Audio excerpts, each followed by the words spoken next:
we move forward when it would be easier to stay where we are and die? This is the question I ask every single episode of this show every week. And if you've listened at all, you've heard me ask that question. We've talked about this so much, but again, to review, death is not always of the physical kind. Sometimes it is. But most often when we talk about death, we're talking about that spiritual and emotional and relational death. That death that is us on the inside, looking like we have it all figured out, projecting something different to those who are looking. But on the inside, we know that we're waving the white flag. The obstacles in front of us, the battles that we know we need to face, they're just too big. The traumas and the trials behind us, they have us grounded to them. We're chained to those, and it's hard to move forward. That's death, because we're not making progress. We're not moving forward in any meaningful way. But there is an alternative. The alternative is to march, putting one foot in front of the other, making progress, one decision after another, getting to a place where we can better impact the enemy that's in front of us. We don't have to have it all figured out. We don't have to know exactly how it's all going to work out, but we need to understand what to do next. And that what to do can be very, very simple. Put one foot in front of the other. Today, I have the privilege of sharing with you an interview with an incredible guest. Ron Simmons is my guest, and Ron has done so much in his life, but he's written a book, and he uses the analogy of a little red wagon to talk about what we talk about on this show. I would say march or die. He would say there are different functions of a wagon, as simple as it is. There's those who are pulling the handle and setting the direction. There are the front tires in the back. There's the area inside for the cargo or for a passenger to ride. We need to know our place. We need to know what it is we're supposed to do. But in all of it, we must continue moving forward. He says this: do the next uncomfortable thing. Take the next uncomfortable step. I love this interview. There's so much here. It's so rich. We talk about parenting. We talk about really just moving forward in life, and then using this analogy of a red wagon, understanding our place. I'm excited to share this with you, and we'll get there in just a moment. Welcome back to the March or Die show today. Again, very excited to share this interview with you in just a second. Before we get there, however, I want to remind you, please, if you have not yet subscribed to the show, very important that you subscribe. Again, you may love the show. You may listen every week. Perhaps you even remember to just log on and listen every week. I appreciate that, but subscribe. That helps me. That will help you by sending this content to you right away. If you haven't watched the video of this, most folks listen, but I do have a YouTube channel. Please go and check that out as well. You can find the YouTube channel, my social connections, the work that I do with Mighty Oaks, all of it at jeremystolnecker.com, jeremystolnecker.com. And I'd encourage you to go check that out. Again, there are so many different ways to look at the hardships, the difficulties, and the challenges of life. And I use the march or die analogy. But as I mentioned in the introduction, there's another analogy used by our guest today, that of a little red wagon. Ron Simmons is my guest, and he has recently written a book entitled Life Lessons from the Little Red Wagon. Life Lessons from the Little Red Wagon. Ron has done so many different things in his life. He grew up in Texas. He has been an entrepreneur. He's built businesses, chairman of large businesses. He has been a state representative in the state of Texas. He's raised a family. So many things that he's been involved in that he is willing to share with us. And I'm very thankful for just the conversation. As you listen, you'll recognize that this was one of those conversations I really could have carried on for a long, long time. And I look forward to having Ron back on, because there's so many different areas I'd love to dive into with him. And just appreciate folks, man, who have done a lot and experienced a lot and overcome challenges and done it with grace and dignity and are willing to share that with the rest of us. So many people, they are just so interested in projecting this. I've always had it figured out. I've never struggled. It's always been easy, that they won't take the experiences of their life in a redemptive sense and use them to help others. And Ron is so helpful and so willing to be helpful. And I really, really am grateful for this conversation. So without further ado, my interview with my guest today, Ron Simmons. Ron, thank you for jumping on today. Man, I appreciate your time. I know that you have a lot going on in your life, but when I looked at the synopsis of your book and started to read, it is so in line with what I talk about every week on this show. I said to Lily, who reached out to you, we've got to have Ron on. So thank you for doing it. I really, really appreciate it. Well, glad to do it, Jeremy. Absolutely happy to do it. Thank you. As I mentioned, I struggle a little bit with the Texas part, but I can get over that. I can look past that if I need to. Just kidding. Just kidding. To all the Texas people, I'm just kidding. Love Texas.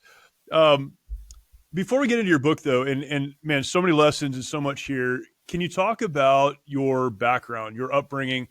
To me, this is so important. And it's funny how people who have struggled in their lives and who have overcome difficulties and kind of come out on the other side, if they're willing to, they can take that and use it in a redemptive sense for others. And I think that's fantastic. Can you tell your story a little bit before we jump into kind of the meat of the book?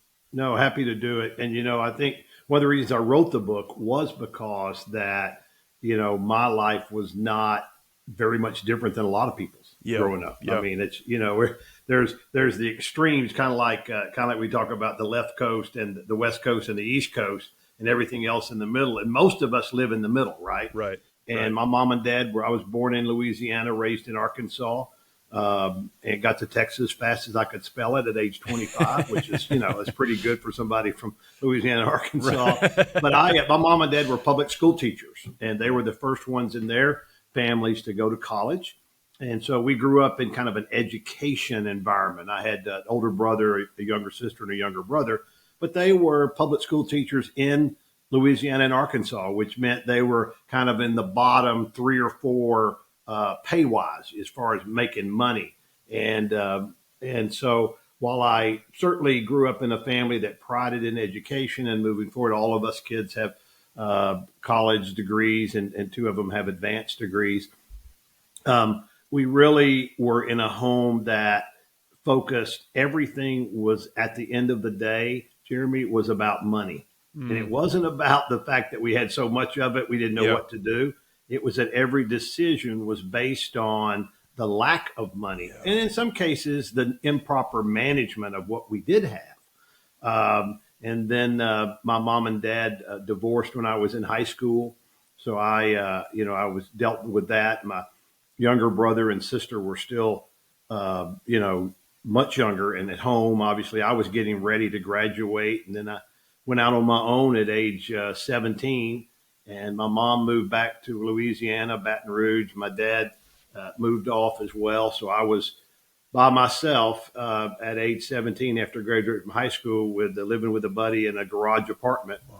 And, went to work for a company in our hometown of El Dorado, Arkansas, called Murphy Oil, which is actually a Fortune 500 company. But I went to work for them in the mailroom, which was literally in the basement. So I did really start on the bottom floor. People say they start on the bottom floor, but literally I was under the bottom floor. And I did that because they would pay for 2/3 of your college tuition if you scored a grade B or higher in a subject. And they had a little junior college there. So I was going to junior college at night while I was working, and met my wife there. And, just kind of moved on. And, throughout that, I was always driven by making sure that my family, as I began to start a family, weren't so controlled by finances, that we certainly wanted to do as well as we possibly could. But we also wanted to make sure that we lived within our means in a way that we didn't have to think about that every single day. And so that was my driving thing, is to remove myself from financial mediocrity. And so I was always looking for the next opportunity. I was blessed with a pretty good brain, pretty quick, not necessarily the smartest guy, but pretty quick. My wife was very supportive. We've now been married in a couple of weeks, 44 years. Wow, that's awesome. Which is not that unusual for young people from Arkansas, because you just get them, you got to get them early. If you don't get the fourth cousins early, the first cousins come around, and all sorts of issues, Jeremy, with that. But then and we can go into more detail, but then I went on, realized my last name wasn't Murphy. So went on and started looking for other jobs and bigger opportunities in other cities. Moved to Dallas. We didn't know anybody. Had two little kids. Ended up working for a bank where I met some people that kind of worked out. We decided to start our own investment company. I'd kind of worked in the HR retirement plan field. And so we started our own investment company, and just by very serendipitous, we ended up focusing on managing money for retired commercial airline pilots. Okay. And it was a niche. We did it for 30 years, just kind of one after one. We sold the business in 2019 after we had $3 billion under management. Wow. And during that time, from about 2012 to 2019, I was serving as chairman of the board, so I wasn't having to be day to day. I actually served in the Texas legislature during that time. So anyway, got 3 kids, 6 grandkids.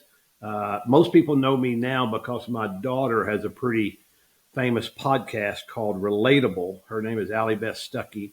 A lot of people will know her, and so that's how I get introduced mostly these days.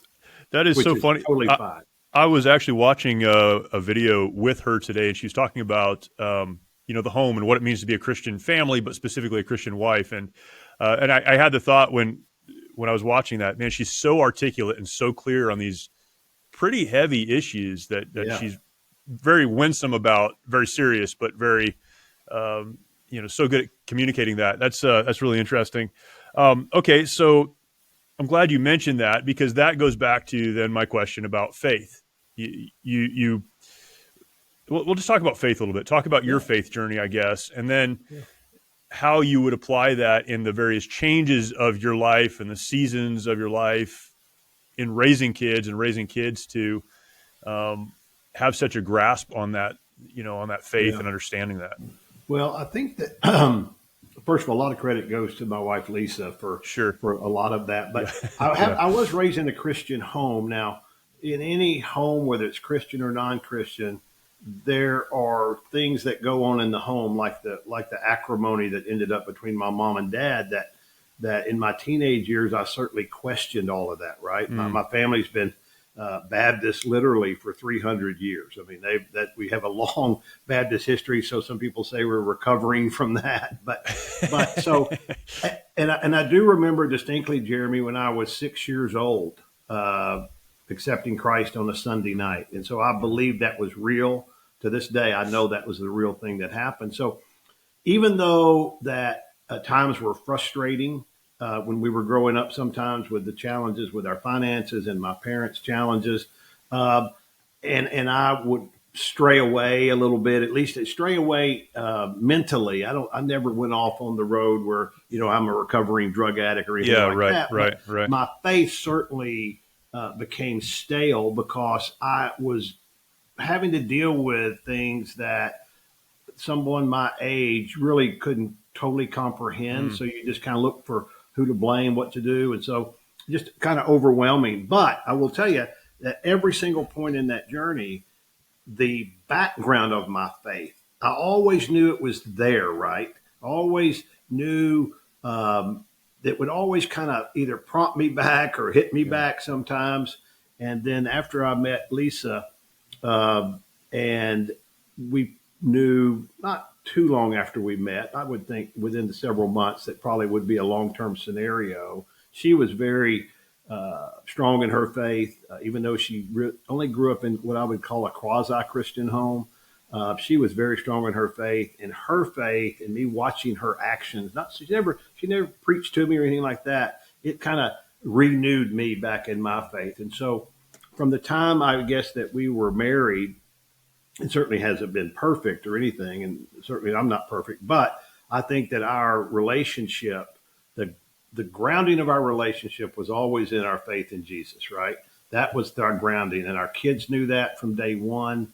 Again, you never know if your kids are going to follow that or not. Sure. I mean, there's awful, really good Christian parents that have kids that go astray, and I don't blame. After you've raised kids, you understand you don't blame people. Yeah, that's right.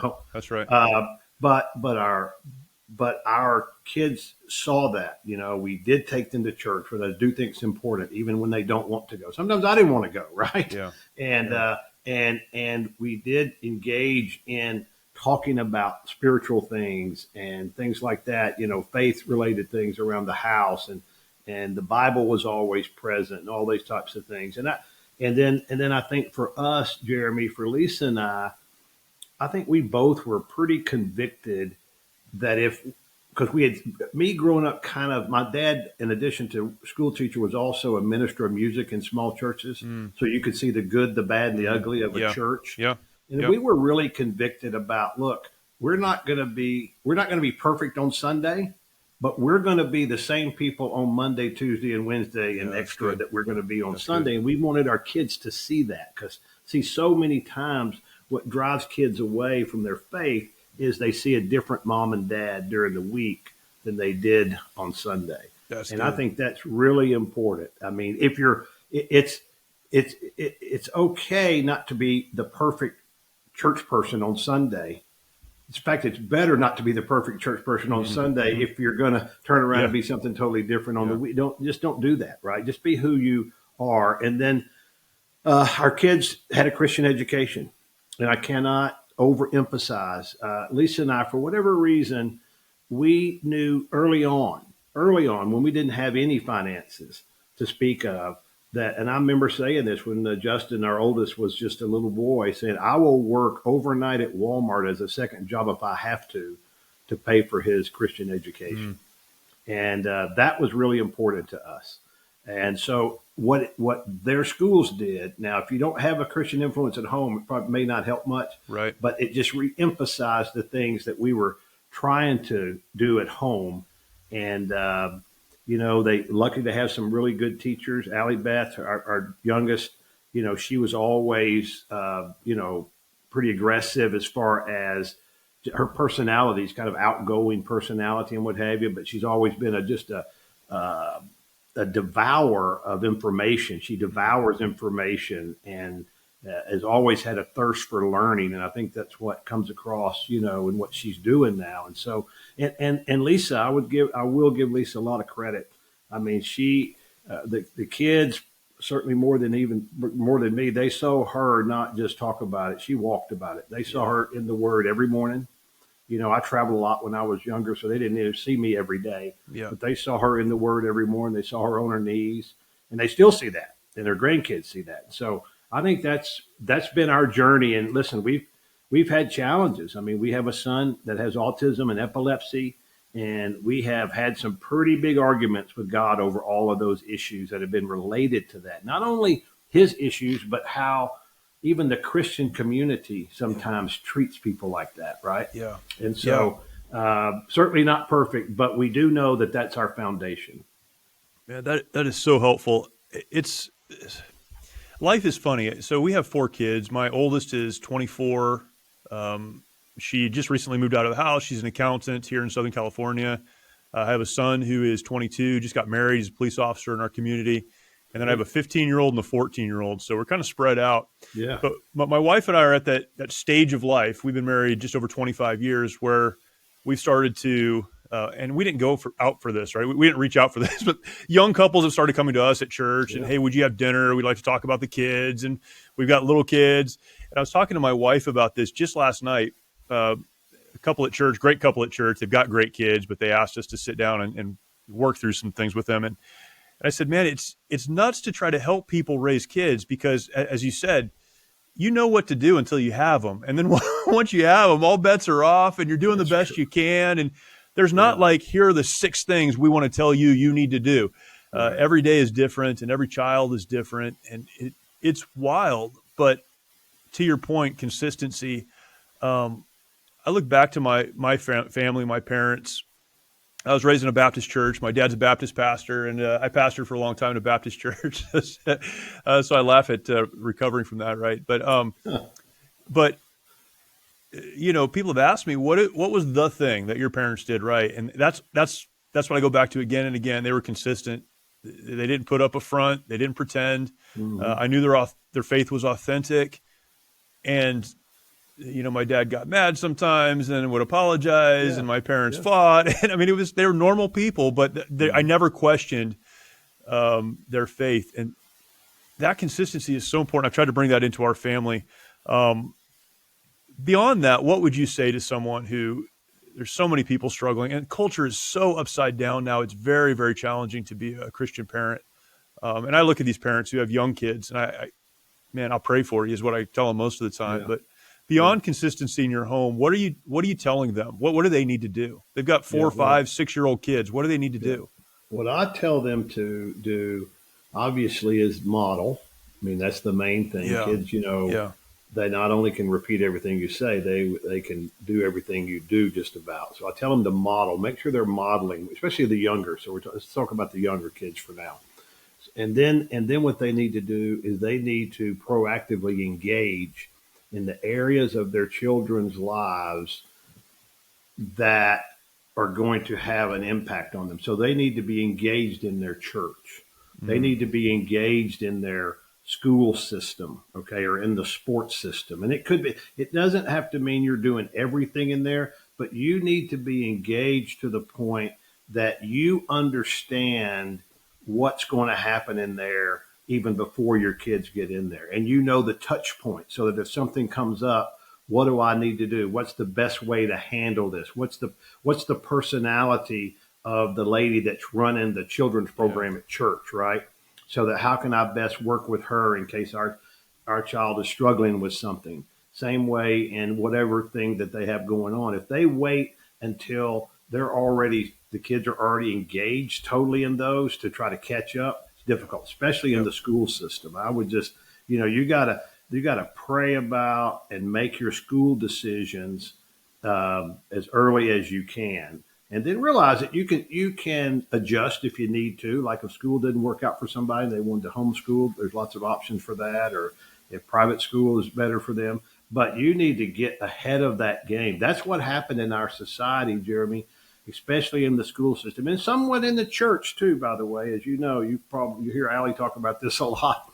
Is that we, what I would call basically traditional people, okay, that follow the traditional faith, kind of a small government even type of scenario where we believe, that we follow God's laws. And yes, we're called to follow man's laws as well, but that, just leave us alone and let us raise our families and have our churches and whatever. We are so repulsed by some of the things in society, we stay away from them. And so we turned over our entire education of all of our children to what has turned out to be primarily people that don't believe like we do. And in some ways, we've even done that in our churches, right? The churches that have really come out on what I would consider, if we say left and right, the far left side of theology. And that's because we as congregants allowed that to happen, Yeah. And so, and I think we're the ones that God's looking down on and saying, what, I gave you all these opportunities. You're there. The church is the body. What are you doing? And same way in communities too. So I would just engage is what I tell people to do. And then the second thing, as they get older, this is something Lisa did very well. Harder for me, Jeremy, is that especially moms and girls, and I think dads and boys probably applies on this as well, is just keep the line of communication open. Yeah. I mean, I can't tell you how many times Lisa would, and I didn't ever ask her to tell me everything, but she would say, gosh, I can't believe what Allie wanted to talk to me about tonight, right? I was like, oh my gosh, but but that line of communication, because these kids, especially now, as they're getting to be teenagers and teenagers, they're exposed to more stuff than we can ever hope to control. Yes. And them being able to come talk to you about it without risk of retribution, so important. I mean, I'll just tell you a couple of stories. We were considered the most ridiculous parents in the world, okay? And it was because that we had a set of standards, and as our kids were going through their 15 to 17, 18-year-old deal, even though they were in a Christian school, there were parents in there that were a lot more flexible, let's say, than we were. Yep. But I will tell you, every one of our kids has come back to us and thanked us for that. So you got to stick. You and your wife got to stick together. Sometimes the only friends that you have are going to be each other. Man, that is so good. It's so helpful. I think probably the hardest thing to do as a Christian if you have a family is raise your kids. No It is question. the most challenging thing in It's the hard. world. Man, I'd like to spend more time talking about that, but let's move on to the reason we've all gathered here today. I got sidetracked there. Thank you. That was very, very helpful. Let's talk about your book, The Little Red Wagon. Yeah. I read this specifically, and this is what kind of, I guess, got a hold of me. It isn't a lack of talent or ability that often holds us back. It's the lure of the safe, comfortable path that threatens to keep us stuck in a rut of fear and negativity, speeding along with no clear destination or passively catching a ride instead of taking initiative and action. And that's, something that I have struggled with. I think that's probably a human struggle, but something we talk about all of the time on this show is there are opportunities to stop moving forward. I think this is why parenting is so important to me, because if there's a big opportunity to just say, forget it, I can't do it anymore. It's in raising our kids. The obstacles are big, the trials and the past sometimes are overwhelming, and we can just say, forget it. But we need to move forward in that. But that's every area of our lives. Mm-hmm. So let's talk about this a little bit. What caused you to write this, and using this analogy of the Little Red Wagon, how do you kind of convey this principle of moving forward? Well, I think when you think about a wagon, it's a toy that most of us had and still is around today, and it's very, very simple, and that's why it's been so popular. In that it provides multiple functions. The way I look at it, okay. So that when you look at the different parts of the wagon, you look at the handle, you look at the front wheels, you look at the back wheels, and you look at the container. Well, all of those have different functions, right? The container carries things. The back wheels, you'd be dragging if you didn't have it. The front wheels follow what the handle's doing, and they can turn a little bit. And then whoever's holding the handle is directing the path. And I think that's really the way it is in life, right? What happens, though, Jeremy, and especially in men, okay? Especially in men. So we believe that we have to hold the handle in everything we do. And so we therefore never give ourselves a chance to rest or to be carried by somebody else sometimes, or to just provide the effort so that we can learn the path along the way. And what I try to tell people is that, look, there's no special formula. I mean, maybe if you're born with the talent of, Mahomes or Tiger Woods or somebody like that, that's a special, God-given talent that you have. But most of us don't have that, right? I tell people all the time, I'm slightly above average in a lot of things, but I'm not great in anything. But I don't stink in most things either. I'm just slightly above average. And for those people, which I think is most of us, it's really just a matter of understanding your position, and I call it position in the wagon. All right. There are many times when, like, for an example would be like when I got into politics, Jeremy, I didn't know anything about it. I had never run before. We had voted and we had donated to some causes we believed in, but I was not engaged in the local political game. I feel a little bad about that because I think I should have been at least more aware of what was going on.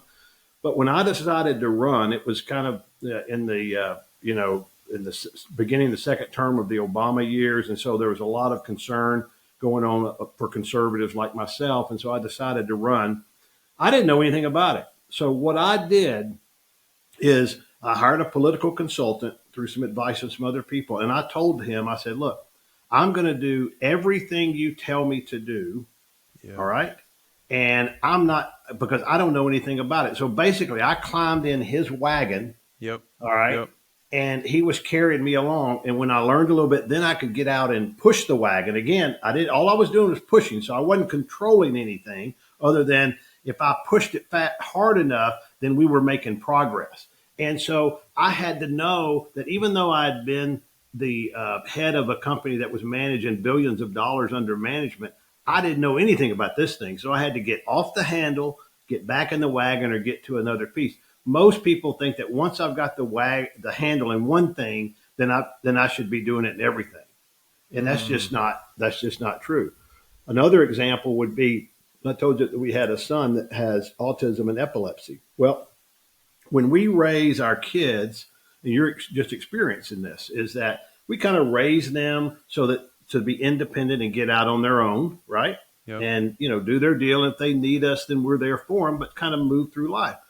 Well, and Lisa and I felt the same way. We got married young, and we had kids young, and so we were really looking forward. And I'm a little bit ashamed of this, actually, Jeremy. We were looking forward to, having some time while we were still young, where it's just us, right? Yeah, Because sure. I was 19, she was Yeah. 20. We were married. We had our first child at 21, so we've had kids, the whole time. And we knew Daniel's challenges, okay, and he pretty high functioning and could do some things independent and whatever. But I will tell you, I was a little not at him, but just in the whole situation. So I guess with God and just the whole scenario, I was a little resentful when we couldn't have that experience of just having time on our own, and that some things Daniel could do, and then it would mess up, and so he'd have to crawl back in the wagon. So we have to also be prepared for, especially in our families, to take people back in our wagon also, and that's just the different things that we have to do. I love that analogy because I can picture it and it makes so much sense. But here's the question, here's the question that goes along with that. How do you know when to let go of the handle and get back in the wagon? So you started by saying men struggle because they get a hold of the handle and they never take a break for themselves. How do you know when you need to adjust to another position? You're in the same role, perhaps, you're in the family, but it's time to let somebody else pull for a little while, or whatever. How do you decide that or understand that? Yeah, well, I think you have to be honest with yourself, okay, and then you have to have close advisors around you. In some cases, family-wise, it might be your wife, and in other cases, it may be some other mentors. I think having mentors is really, really important in that. And but the main thing is you have to be honest with yourself. Do I really know enough about the situation to lead us, or am I just doing it because my ego tells me I need to do that? Some of the most brave things we can do as men is to realize when we have to seek help from others, right? Or seek other people to help carry us along the way, or say, hey, one of the greatest positions to ever be in is to be the number 2 person behind a very strong leader. And there have been many times in my life that that's the role that I play. I enjoy playing that, right? You can get so much more accomplished sometimes, right? Because you're not having to deal with the headwinds. The front wheels don't have to deal with the headwinds. The guy holding the handle does, but they still they have the same view. Sure. You understand what I'm saying? Sure. And that's kind of, sometimes you have to be that way. And then I think it's okay to be vulnerable. You can be vulnerable with your wife for sure, but you have to have other men around you that you are vulnerable with. And that's when I talk about in my book about having mentors. And I don't believe you should have the same mentor for every area of your life. Yeah, that's good. You should have mentors in each area of your life, and they may change over time. I've been very fortunate. I think that one thing the Lord did for me when my mom and dad separated, my dad and I's relationship was not that great, was to seek out mentors. Yeah. I mean, it didn't make me feel less. I think some people, their pride won't let them do that, right? And I think if as you guys begin counseling younger couples and everything, I think, Jeremy, one thing you could tell the men is, look, don't let your pride get in the way of the blessing that God has for you through seeking the mentorship of others. Yeah, man, that's so good. Another thought that comes to mind is sometimes in my life, I've had these times where I feel like I have figured some things out. I've gotten a hold of the handle, so to speak, and I'm going the right direction. And there are probably other areas that I should be involved in, but I feel really comfortable leading here. I know how to pull the wagon here, but I don't exactly know how to do that. And I'm not willing to let go of the handle. I'm not willing to get in the back of the wagon somewhere else. And so we started this nonprofit, Mighty Oaks. We started 12 years ago, and in the beginning, there were a couple of us. We didn't know anything. We were trying to figure it out. We grew through it, but over the years, you know this. But with any growing organization, you eventually fill just about every role. And I have struggled over the years to go, well, I'm really comfortable here. I know how to do this. I'm not going to go over there because I have to learn it all over again. How do you fight against that? Because I think growth is really looking around saying, all right, where can I learn now? And where can I go now? And what do I need to do now? It's so easy to get comfortable right here. I'm an expert right here. And I'm not willing to go get back in another wagon or start pushing again or whatever. How do you adjust to that or deal with that? I mean, the exhaustion, the mental fatigue, the spiritual issues, the emotional and relational issues. How do you deal with all of that? Well, I think sometimes you do need to stay in your lane, because sometimes there are opportunities that are out there that seem good, but take you away from what your lane is, whatever that happens to be. We had that a lot in our business. People would say, well, look, if you can do all this great things for pilots, why aren't you doing it for doctors? Right. Or somebody, and I would say, well, because we haven't talked to every pilot in the world yet. When we do that, then we're going to figure that out. Right. But what I would say too is, I have a chapter in my book called Taking the Next Uncomfortable Step. And one of the things that I would encourage my kids to do and people that work with me to do is, what's that next uncomfortable step in that situation that interestingly, Jeremy, you know, it's there. Okay. You know what it is, right? For example, when you said, hey, I know I probably should get over here and get in the, be the back wheels or be the cargo, but I really don't want to do that. Well, what I encourage people to do is just take that next uncomfortable step, right? For example, you remember when Paul began his ministry, okay? When Paul began his ministry, the first door that he went in towards Asia was shut for him, okay? And that's where he thought he should go. But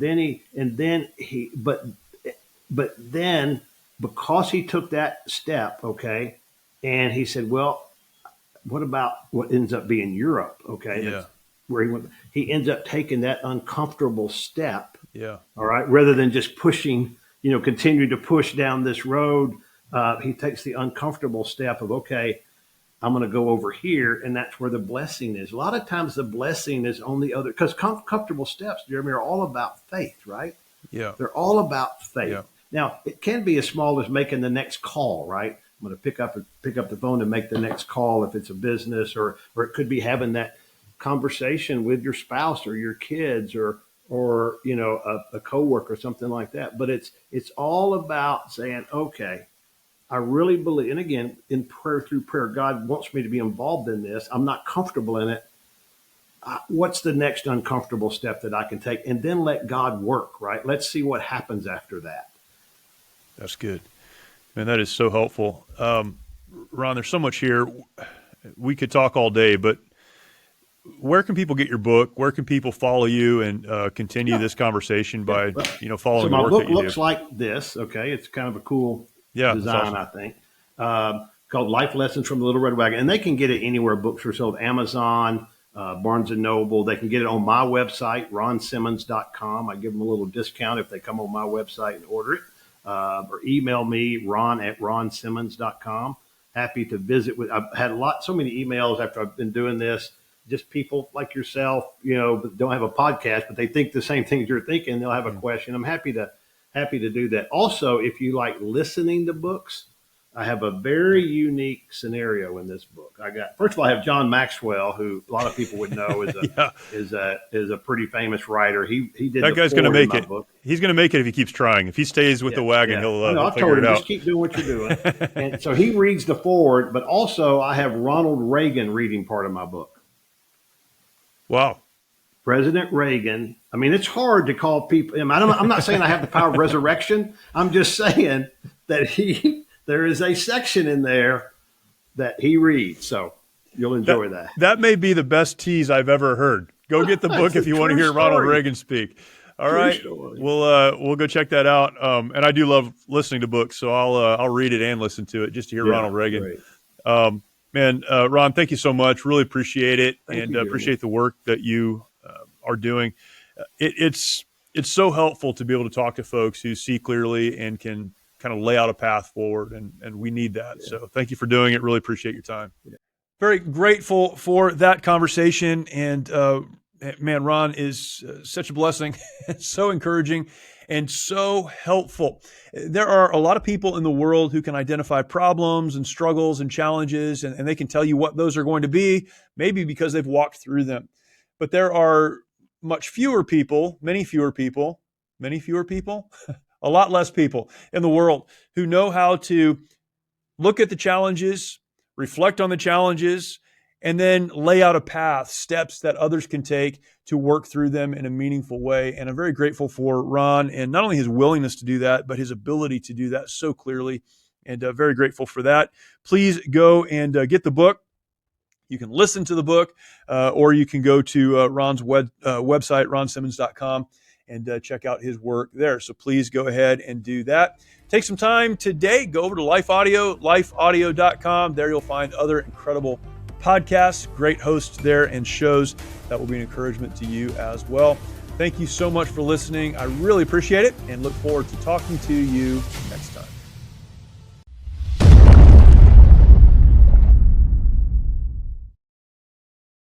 Many of our veterans feel they need to fight their battles alone.